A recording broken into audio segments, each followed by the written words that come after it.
All right, here we go again. Buckle up, rough roads ahead. So, yeah, I'll go with the first that inference. The coffee was called the Mom. I don't think I spelled it right. I think it was capital D, little A, big B. Right. So, I looked at the container just to see if anything was a hint because this it was like a psychic thing that said the hints on the bag, like on the box. It's a box. It's like I think. Like single serve things or something. But cups or whatever they call those things. All right, let me think. But there was nothing on there that really said, okay, yeah. So I was like, forget it. And then when I came home, I was talking about diffusing some sort of situation. May have actually been the lawsuit that will most likely appear against Remain in Mexico. And then it was the other inference. And I said, well, that's enough for me to say something.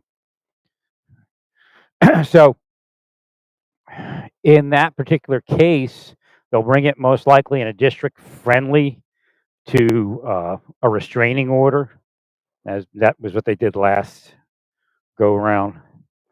The key is that you have a list when you go into court of the corrective actions that you're going to take to fix whatever their grievance is. And you're going to say, this was not something that we were aware of while Trump was president. This is something that came up during the Biden administration.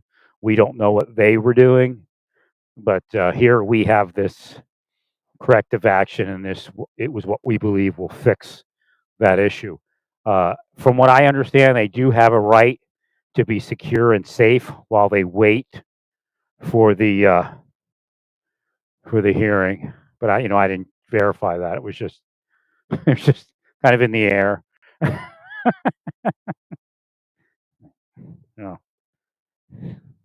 Well, because essentially, what's what the progression is this: they're fleeing I think it's an amnesty case, so they're fleeing what they believe they need to flee, and they've applied for amnesty. I'm not sure why they qualify for remain in Mexico and other people don't. I think there was some sort of uh, qualifier to be put into the remain program, and I believe that's going to be expanded, or there's going to be an attempt to expand it. So they go to Mexico, and now they have to deal with another amnesty type. They need amnesty from Mexico. So again, the judge will most likely say, you can't put them in harm's way while they're seeking amnesty.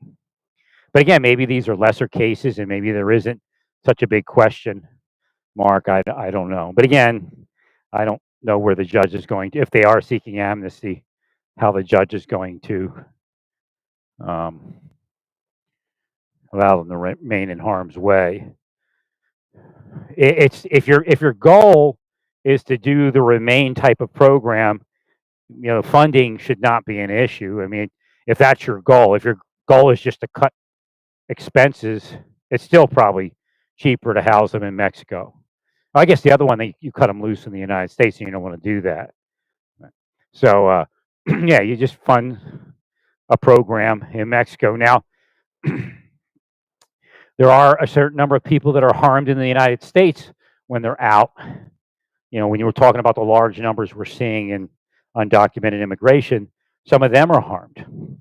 So the fact that they're harmed is not necessarily a deal breaker, because you have to come up with the statistics of how many are being harmed down there, how many are being harmed up here, because it might be just standard. If they come to the United States, it might be the same number of people that are harmed, because we know, again, cartels up here, immigrant criminals are harming immigrants up here.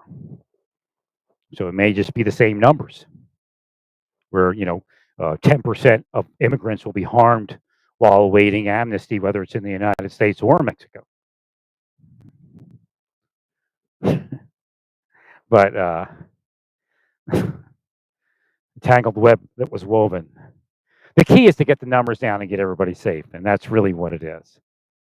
And then get everybody the work that's left.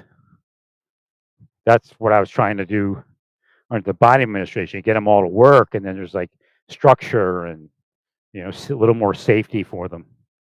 So the fact that they're being harmed is not something that doesn't happen up here. It happens up here. So you have to look at statistics and numbers. You could probably start crunching those now. If you plan to do Remain real quick, you're going to have that information. Because then if Pam Bondi's it, she can go right into court real quick, or her person can go into court real quick. Right. I guess the Justice Department could do it if you had somebody in there. I don't know if they're allowed to work. I guess they're not allowed to work for that. Joe Biden's going. So you have to get like somebody you have.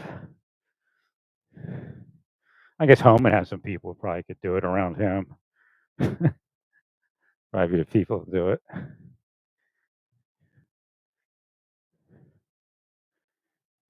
And Pam Bondi, I think she could probably do it with Homan.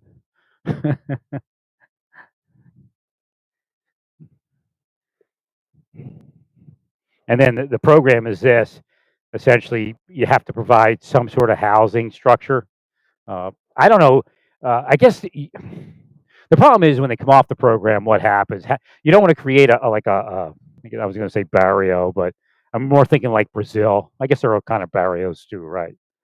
Brazil has those ghettos where the gangs control it. You don't want to get into one of those scenarios either. But you could build up, essentially what you would be doing, and I don't know numbers and costs and all that. It's definitely cheaper to house them down there than it is here. That's 100%. So the idea of housing them up here, if you're deciding between housing them up here and housing them down there, housing them down there is much cheaper. Exchange rate and all of that. So you essentially could build a kind of a compound, and then if you like I said, you have you have agricultural work down there, and you build it near there's some areas that are big ag, but you don't want them like working for the poppy farms, they're growing poppy for the cartel.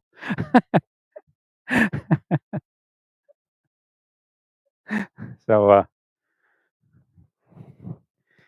yeah, that's another, because when you put the program together like that, then the judges it's well thought out. They'll make some money, and then if they don't get to go to the United States, they already have a job in Mexico. And if you can build, now they couldn't remain once their case is heard, they get like 7 days or whatever it is to move out of the program housing. You have to make sure that what you would do is the Mexicans would mostly run it, and then of course you'd have some of your contractors down there, but you have to have like an external inspection team that goes down there and inspects them to make sure that not running prostitution out of them. They're not growing poppy for the cartel, not distributing narcotics, that kind of thing. Now, of course, that happens up here in the undocumented immigrant community, so it's going to happen to a certain degree anyway.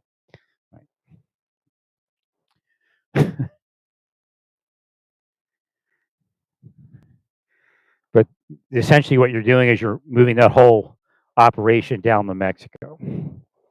So you don't get this, 5 years in the United States, and then you have to, and again, you throw them in prison for such a long period of time. Mexico laws aren't even as stringent as they are up here, like for rape and things like that. A lot of times the guys get away with it. That's what I heard. So.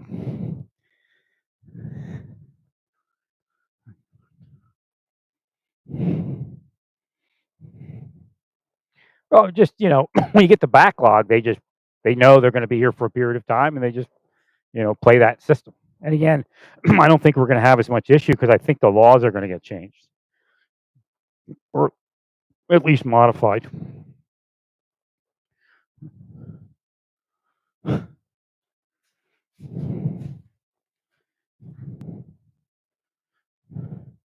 But the idea of putting judges down there, that takes care of that travel, missing appointments, and all of that. So if we had almost like a military base down there for immigrants, and have your judges there and make that embassy property and immigration property, via the embassy. And once you catch up, very easy.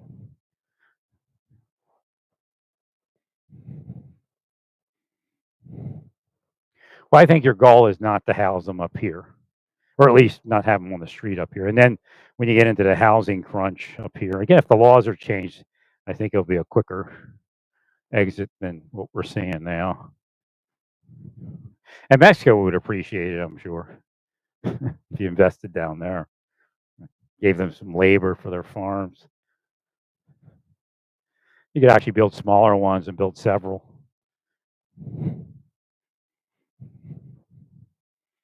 Have a certain number of judges at each facility. Oh, I guess the lawyers would be the issue. And think about that. I don't know how we would do that. I guess we couldn't. And just do the border, put it right across the border. You could actually no, we have points of entry. Yeah, we could actually put it at a point of entry. And they never actually enter the United States. They just enter the facility at the point of entry. So you could put, if you have space, I don't know if you have space, you put a immigration judge facility at the point of entry. Put some immigration courts right there. So when they come up to the point of entry, they just, they get detoured into the hearing space. And, the Mexico's right there, so they're not.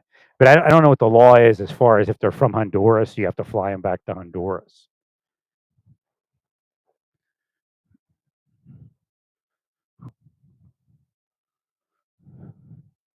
Well, I said a lot of this like 10 years ago, 15 years ago. Just re-saying it.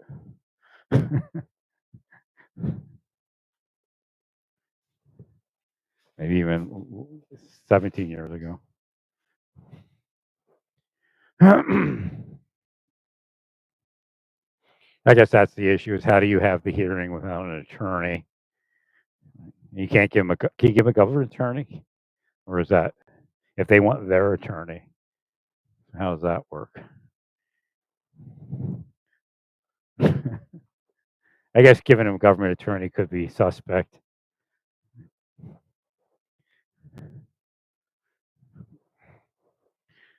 Guess they could say that's unfair.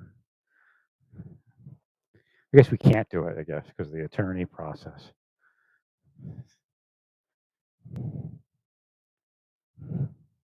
Because that way, again, the only other way to do it would put it up by the border, right? And then the attorney would just cross the border for the day to represent them.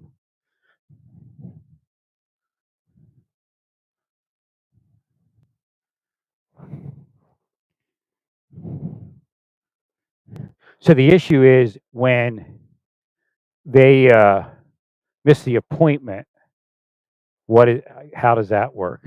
Do they have to schedule it? Is there a requirement to schedule another, or do they just say deported? I have to look that up. Trying to work through that issue. Well, if it extends the process, we don't want to extend the process. We want to just get it through the first time. Because if they have to, again, this is the Department of Government Efficiency. If they miss their appointment and then you have a second appointment where they do it later, and it jams the system up. If you have 3 or 4 people that miss their appointment, then you reschedule with their attorney later. You just wasted slots.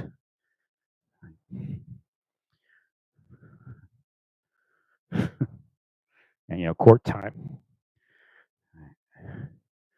So that's right. I forgot about the attorney. You can't do it down there, the hearing. Or maybe they can. I don't know if there's something you can do where an attorney down there can represent them. I don't know. I don't know if that's lawful.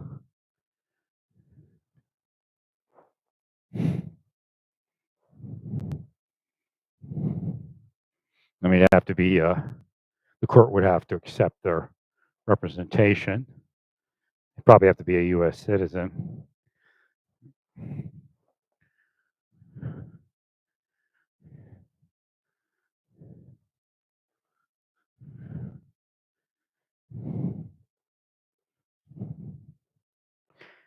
I guess still, if we had a compound down there, you could arrange for the transportation to the hearing, and then we could make sure they get there. Do it that way. And then you just, they don't have to get up to the border. They get, you give them the transportation. You drive whatever it is. I don't know if that's even safe. How safe is it anymore? Hijack the bus of immigrants or whatever. I guess it'd have to be a bus, huh? Put like a steel cage on it and a turret with a gun. Look like a cartel vehicle. You have to build a monster bus. That would probably work too if you could arrange somehow to run a bus. If you house them down there to keep them safe, and you ran a bus to the border, to a border facility that had a court, an immigration court in it,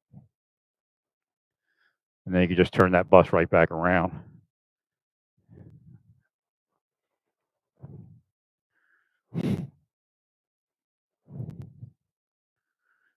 And then, well, the key is, the blip I'm getting is that the agricultural area is not up by the border. And again, we're trying to keep the traffic on the border, as far as those communities. Let's say the top, I don't know how many miles, 25 miles at least, if not a little bit more. Just quiet as we can, more quiet than it is now. Because the way I understand it, they're all just living up by the border in all sorts of situations, from tent cities to shelters and other things. So if we get them gainfully employed somewhere in middle to southern Mexico, it would work better for a lot of different things.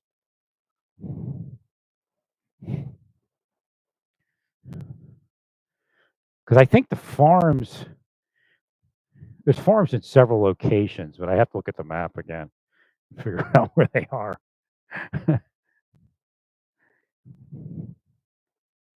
And then the cartels could be an issue. That's why I'm trying to get to the point of a secure facility.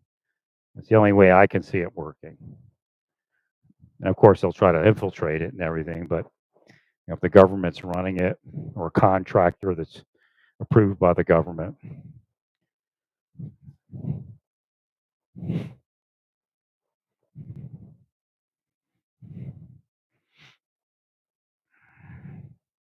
So at that point, I don't know if it would. I don't think it would be embassy space at that point. You could have a couple buildings or something that's considered embassy space.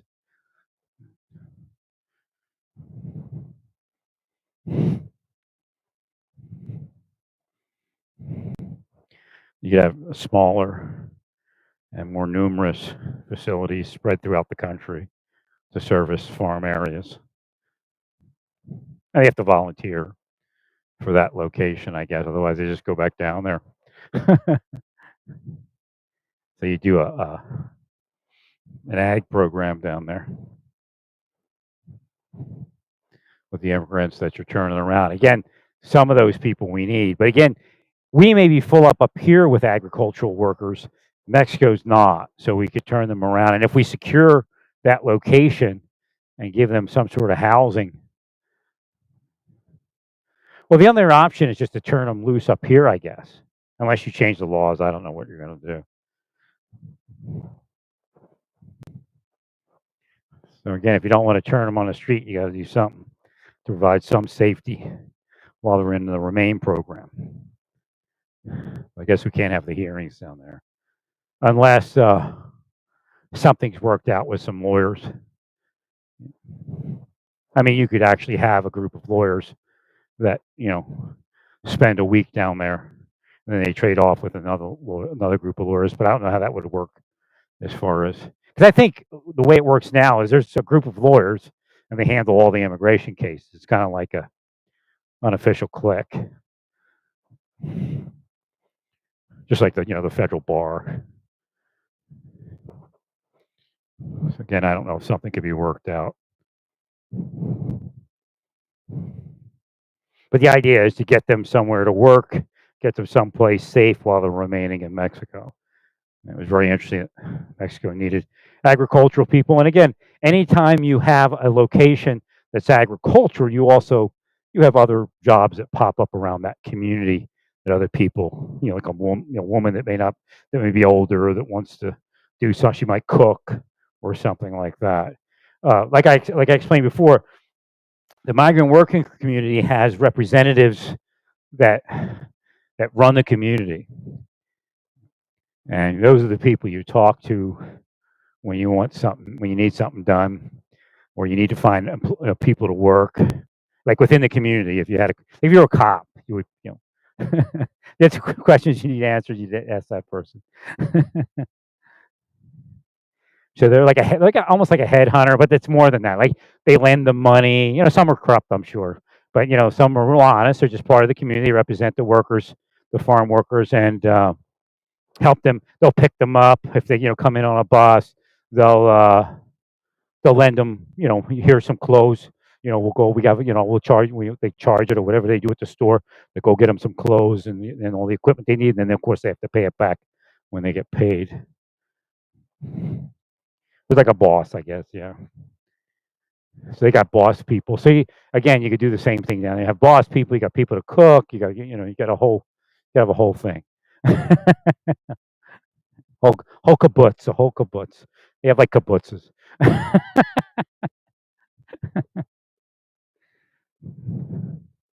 I'm just out for a quick walk.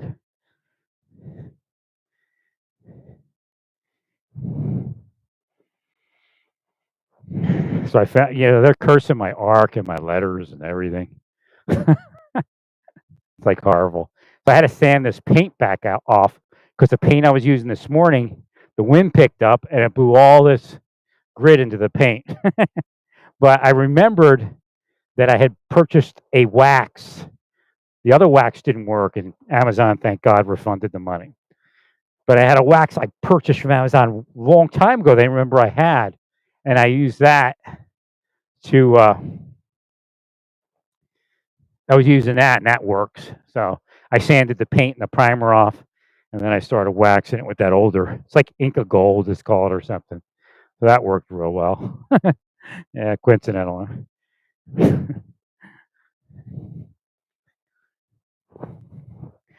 So I'll have those letters done probably tomorrow. I was in there sanding off 2 star. I sanded down 2 stars of David and then coated them with the gold wax. Gilding wax is what it's called, and it actually worked.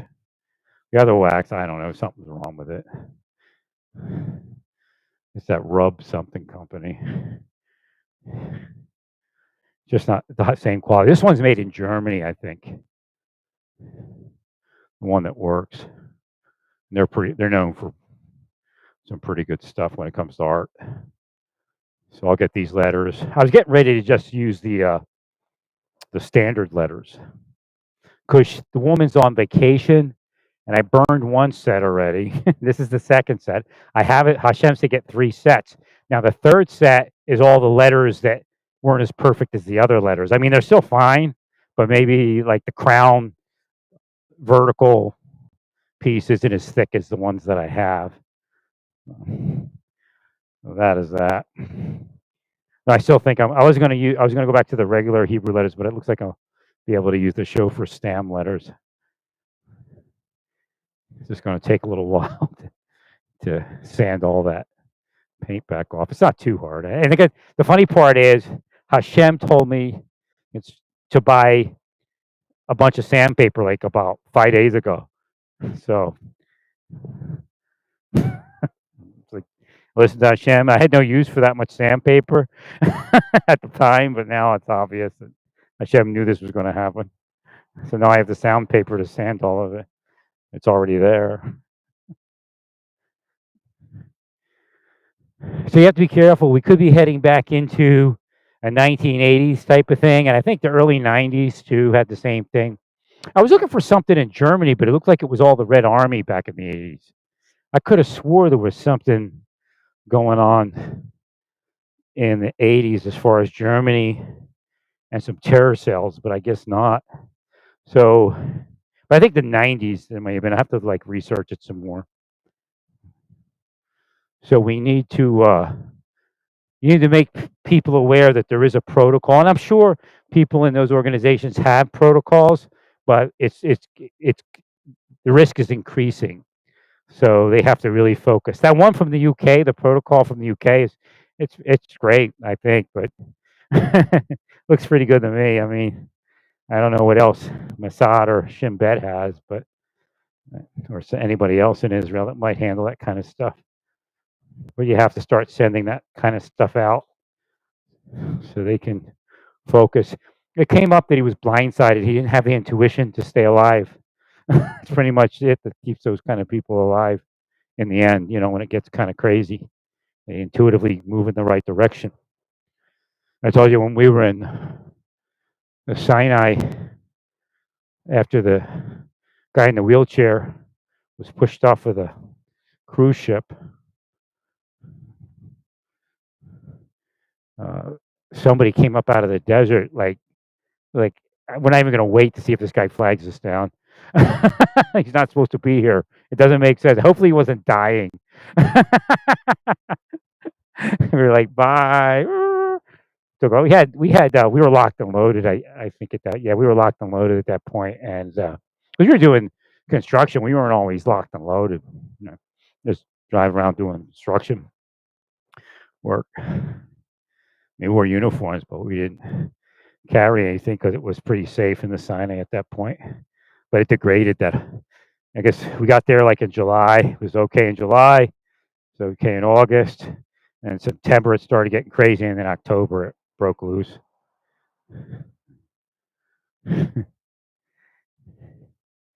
So again, the intuition to flee.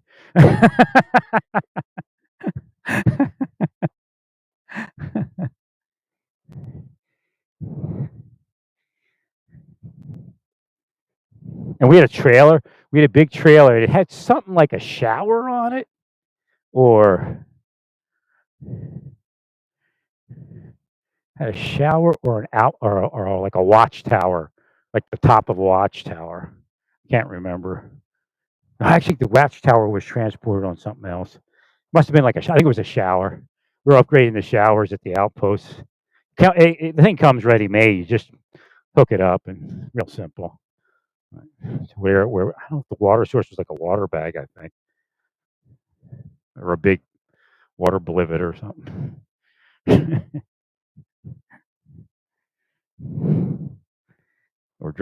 Sergeant Lee and I were driving out there.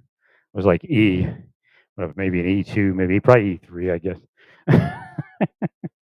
Probably an E3 by then.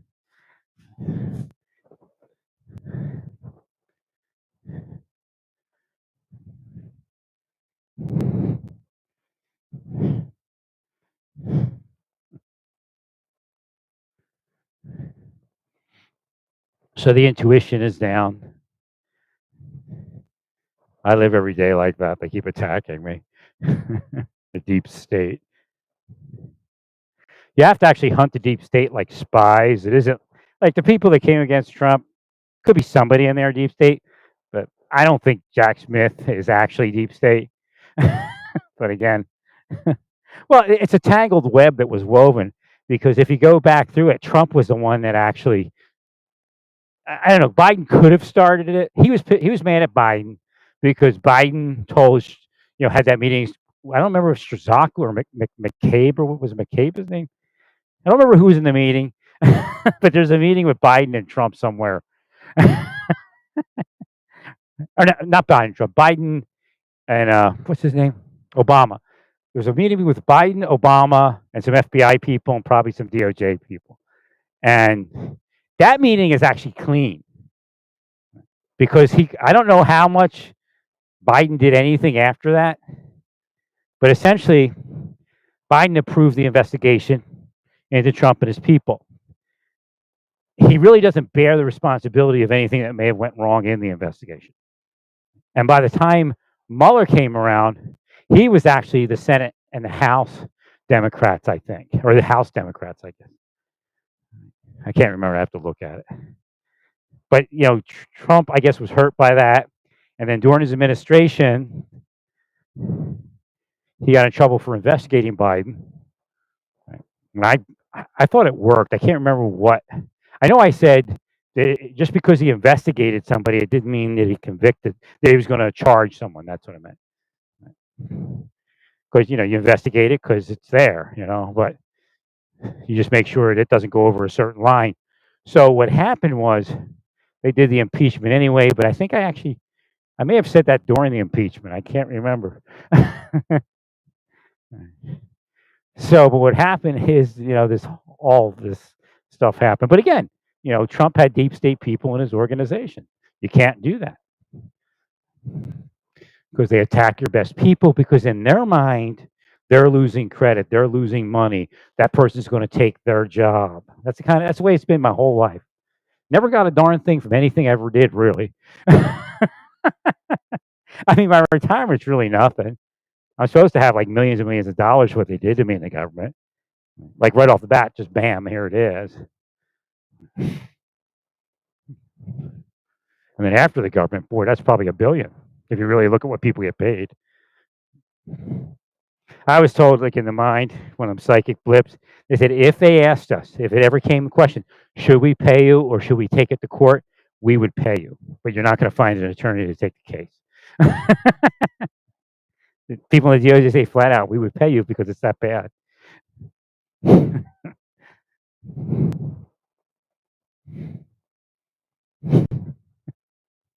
They would they actually did recommend payment even years ago.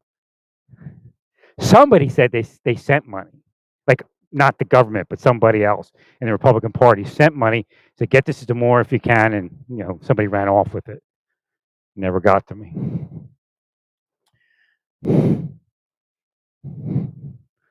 There's people that were minding paying me. Well, nobody's going to take the case because, like, the CIA will try to kill them. I mean, they would actually probably pull out the official CIA. And Mossad would try to kill them. Whoever they wanted to do it would do it. And they say, no, thank you. Even my attorney, if my attorney was honest the first day when he signed the contract, probably wouldn't be. He'd be probably somebody they already would put in, like a spy. But if it was the first day or she was the first day, she wouldn't be the second day. We signed a contract, then she go to work for the spy entity, whether it's government or private sector or both. Probably both. Well, stay peaceful. Praise God in all